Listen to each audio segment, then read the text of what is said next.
Wara l-aħbar li l-missirijiet se jkunu intitolati għal 10 tim leave imħallsa ma' twelid ta' wliedhom, l-Assoċjazzjoni ta' min iħaddem qed titlob aktar kjarezza min-naħa tal-Gvern dwar min se jkun qed iħallas għal leave tal-paternità. Netnu skellem mad-Direttur Ġenerali tal-MEA Joe Farrugia fejn spjegalna iktar fid-dettall it-tħassib tagħhom fosthom li l-piż finanzjarju għal dan il-leave se jkun qed jinġar minn min iħaddem mill-2024 il-qudiem. Il-Gvern qal li ħajġor l-ispejjeż tagħha sa tmiem tas-sena d-dieħla.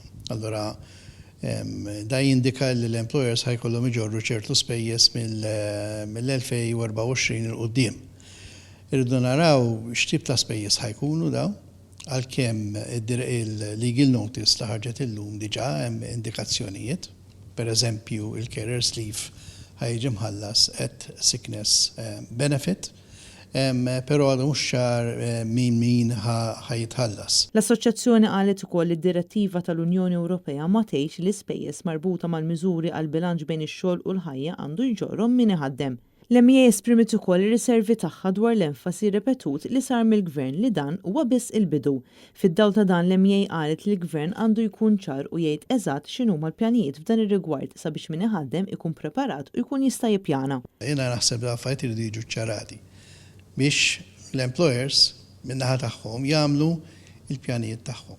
Għax dawn huma ma ninsewx minimum entitlements. Il-Gvern li jagħmelu essenzjalment il-qabad il-minimum entitlements tad-direttiva u għamilhom fil-liġi Maltija kif bil-fors rid jagħmel. Hekk daw il-minimum entitlements hemm xi pjanijiet li ħajolew fis-snin li ġejjin, jiena naħseb hemm l-intenzjonijiet għandhom ikunu ċari minn issa.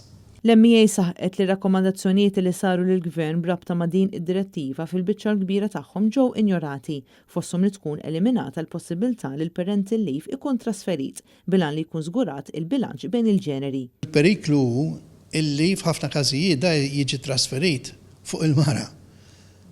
Jew inkella jaraw bejniethom anki skont min għandu l-iktar paga. Allura naħsbu li ikun aħjar li kulħadd iżomm l-entitlement tiegħu għax bekk ikollok iktar gender equality. Maria Francalanza, Annet News.